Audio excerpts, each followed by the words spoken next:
Olá, tudo bem? Que bom ter você de volta aqui no canal Classe de Professores para a lição de número 8 dessa nossa série de lições da Escola Sabatina baseadas no Evangelho de João, mais precisamente nos principais temas do Evangelho de João. E a lição 8 vai tratar de um assunto extremamente importante nesse contexto de referendar, de explicar, de nos fazer entender quem é Jesus através do Evangelho de João. O tema é Cumprindo as Profecias do Antigo Testamento. Vai ser uma análise, embora breve, das profecias do Velho Testamento que apontavam para Jesus. Primeiro, eu gostaria de fazer duas observações no primeiro bloco do programa. Primeiro, João trabalha com sinais, né? Lembram do semeion? São sinais operados por Jesus. Os sinais em si não eram a prova final da divindade de Jesus, mas eles levavam a pessoa que leu ou que presenciou esses sinais a se dirigir e entender pela fé quem era Jesus. Eles apontavam para a divindade de Jesus, porque só um Deus podia fazer isto. Só um Deus pode ressuscitar mortos, só um Deus pode transformar água em vinho, só um Deus pode alimentar uma multidão com apenas 5 pães e 2 peixes, enfim, só um Deus pode ser luz, pode ser vida, pode ser água, pode ser tudo. Então, esses sinais apontavam para a divindade de Jesus. Eles também apontavam, esses sinais, ou apontam, para a intimidade de Jesus com o Pai, né?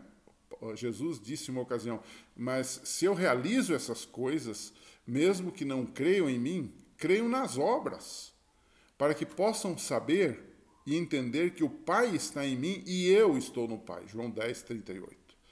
Mas é interessante também, e aí dentro dessas observações, que João também fez o que outros apóstolos fizeram, embora não em grande escala.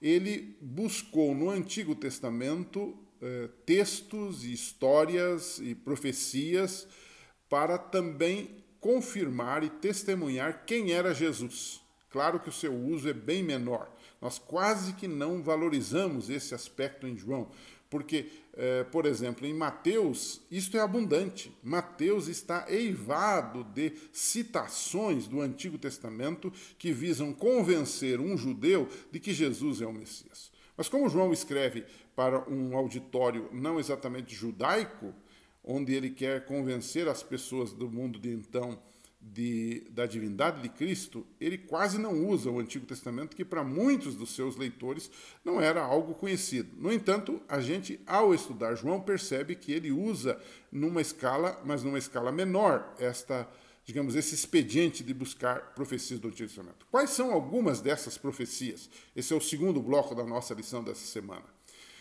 Jesus, por exemplo, coloca as escrituras como autoritativas, né? E que escrituras ele tinha? O Antigo Testamento. Você tem aquele clássico texto de João 5, 39, quando ele diz para os judeus: vocês examinam as escrituras porque vocês julgam ter nelas a vida eterna. Mas eu vou dizer uma coisa para vocês: do que elas falam? Elas testificam de mim. Contudo, vocês não querem vir a mim para terem vida. Onde é que Jesus está falando? Do que ele está falando? Ele está falando do Antigo Testamento, ele está falando das profecias do Antigo Testamento que falavam dele. Isso é relatado pelo evangelista João. E ele apela em diversos momentos para as profecias da Escritura, por exemplo, para referendar sua vida, sua morte e sua ressurreição. Alguns exemplos, só para você ter uma ideia. Um deles é João Batista como voz no deserto, anunciando a vinda do Messias, João 1, 23. De onde é que ele tirou isto? Isso é uma citação livre de Isaías 40, verso 3. Né? Ele tira de lá. Né? Um segundo exemplo, né? Quando Jesus diz assim: se alguém tem sede, venha a mim e beba, João 7, 38. Isso é retirado, é uma alusão a Jeremias 2, verso 13. Né? Quando João 19, 36, quando fala da crucifixão de Jesus, né? E da sua retirada da cruz, depois da sua morte, ele diz: nenhum osso foi quebrado. Isso é uma citação de Números 9, verso 12. né? Quando em João 12, verso 14, Jesus aparece em Jerusalém montado num jumento, é uma citação de Zacarias, capítulo 9, verso 9. Quando em João 13, ali na Santa Ceia, Jesus diz que aquele que partilhava do pão com ele iria traí-lo, João 13, 18, né? Isso é uma citação, não é? Uma alusão a Salmo 41, versículo 9. Então você tem aí vários textos, mesmo no Evangelho de João, que nos remetem ao Antigo Testamento, né?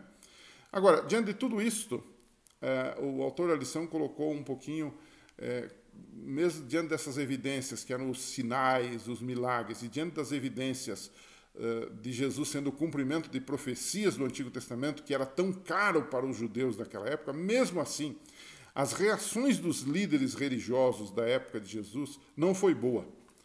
E Jesus, mesmo demonstrando quem ele era, o Messias prometido, né, a liderança judaica, na sua maioria, era contra Jesus. Uma exceção honrosa foi Nicodemos, por exemplo, né? E por quê? Porque, embora eles conhecessem a verdade, tivessem acesso às Escrituras, mais do que o povo, eles tinham um sério defeito. Eles não eram convertidos. E Jesus explicou isso de uma forma muito simples e, ao mesmo tempo, muito profunda. Jesus disse para ele: vocês são daqui de baixo. Vocês são terrenos demais, mundanos demais, secularizados demais. Vocês não têm fé. Vocês são daqui de baixo. O negócio de vocês é raciocinar com a cabeça desse mundo. É teologizar com a cabeça desse mundo. A teologia é meramente existencialista, né? E conveniente para eles também. E Jesus diz assim: vocês são daqui de baixo. Só que eu sou lá de cima, onde está a verdade, né? Vocês são deste mundo, mas ele diz assim: eu não sou desse mundo. Embora eu estivesse nesse mundo, tivesse encarnado, vivido aqui. Mas a gente entende o que ele quer dizer em João 8:23. Eu não sou deste mundo. Quer dizer que ele não compartilhava das coisas, do pecado, da mundanidade, da secularização. Não compartilhava dos desejos políticos daqueles líderes daquela hora, nem dos seus costumes e suas tradições, que eles mesmos inventaram em detrimento da palavra de Deus. E ele disse para eles: olha, em vão me adoram, né? Ensinando doutrinas que são preceitos de homens. É uma coisa para a gente pensar. Para concluir a lição dessa semana, eu queria que você pensasse um pouquinho. Todos nós falamos que a Bíblia é a única regra de fé e prática. Mas por que tanta gente a rejeita hoje, mesmo entre os cristãos? Por que será? Será que o problema está no desconhecimento das Escrituras? Eu não sei. Talvez boa parte seja por isso. As pessoas têm a Bíblia, mas não a leem, não a estudam. Ou seria por falta de fé e conversão? Eu acho que as duas respostas têm viabilidade, né? De um lado, há muita gente nesse mundo que nunca tomou uma Bíblia na mão, ou se tomou, nunca leu, nunca estudou, nunca pesquisou. Por outro lado, você tem muitos de nós cristãos que temos a Bíblia, que até pesquisamos, mas nós somos daqui de baixo.